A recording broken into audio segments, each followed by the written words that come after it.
Namaste and welcome back to our channel. Today, we embark on a fascinating journey to unravel the mysteries that lie beyond the epic Mahabharata war. The Mahabharata, an ancient Hindu text, narrates the tale of a colossal battle between the Pandavas and the Kauravas. But what happened after the war? Join us as we delve into the post-war era and explore the aftermath of this epic conflict. After the Pandavas emerged victorious in the war, they assumed control over the kingdom of Hastinapura. Yudhishthira, the eldest Pandava, became the righteous king, upholding the principles of justice and dharma. Under his rule, the kingdom prospered, and its subjects lived in peace and harmony. However, Yudhishthira couldn't shake off the burden of guilt for the massive loss of life in the war.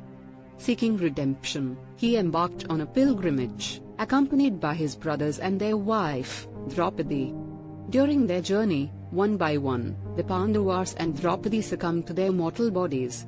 Yudhishthira alone reached the gates of heaven, where he faced a final test.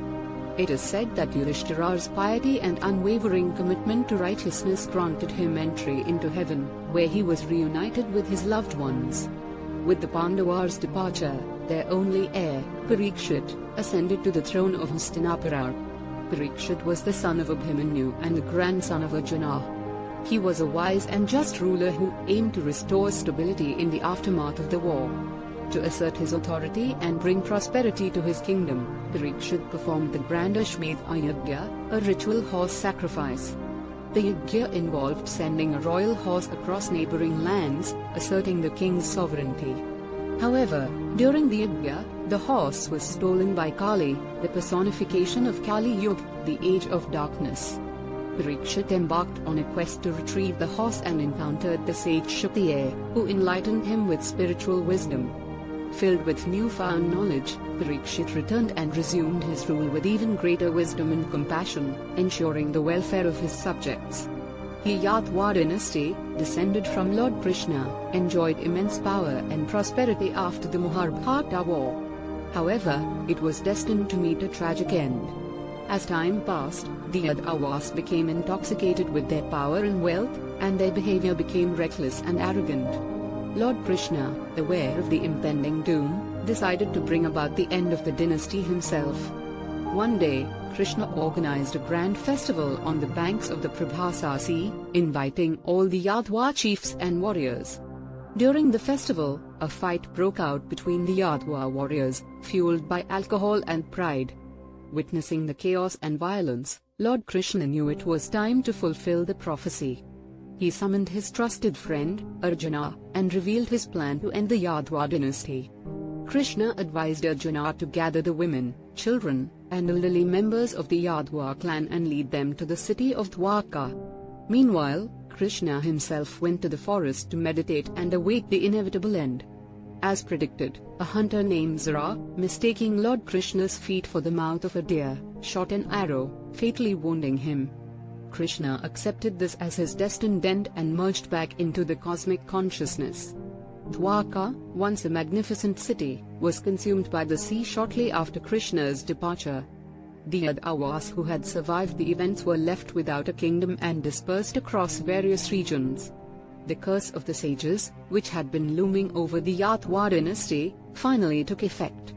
The Yadavas faced internal conflicts and disagreements, leading to their gradual decline. Eventually, the Yadava dynasty faded into obscurity, with only legends and stories remaining as a reminder of their once glorious existence.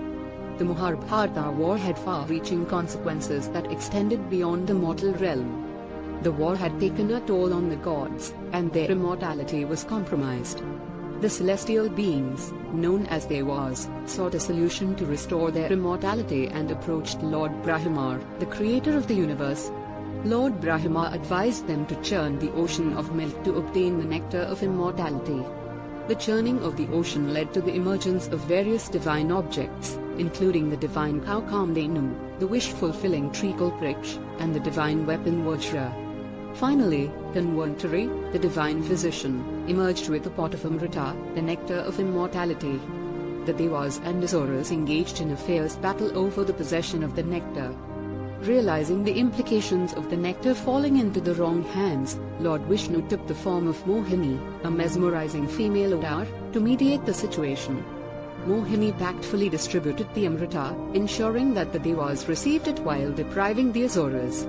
However, one Asur named Rihu disguised himself as a Deva and managed to drink a few drops of the nectar. The sun and the moon, who witnessed Rahu's deceit, alerted Lord Vishnu, who immediately severed Rahu's head. Nevertheless, Rihu had already consumed the Amrita, granting him immortality. The severed head of Rahu became known as Ketu, while the immortal body of Rahu continued its existence as an immortal entity. The celestial events of solar and lunar eclipses are believed to occur due to the periodic interactions between Rahu, Ketu, the sun, and the moon, serving as a reminder of this ancient tale. Beyond the events that unfolded after the Mahabharata war, one of the most profound legacies of this epic is the Bhagavad Gita, a sacred dialogue between Lord Krishna and Arjuna on the battlefield of Kurukshetra. In the Bhagavad Gita, Lord Krishna imparts timeless wisdom and guidance to Arjuna, who finds himself torn between his duty as a warrior and his familial relationships.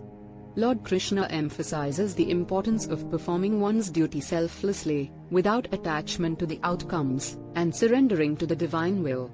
The teachings of the Bhagavad Gita encompass various aspects of life, including morality, spirituality, and self-realization, serving as a guide for individuals seeking a deeper understanding of their existence.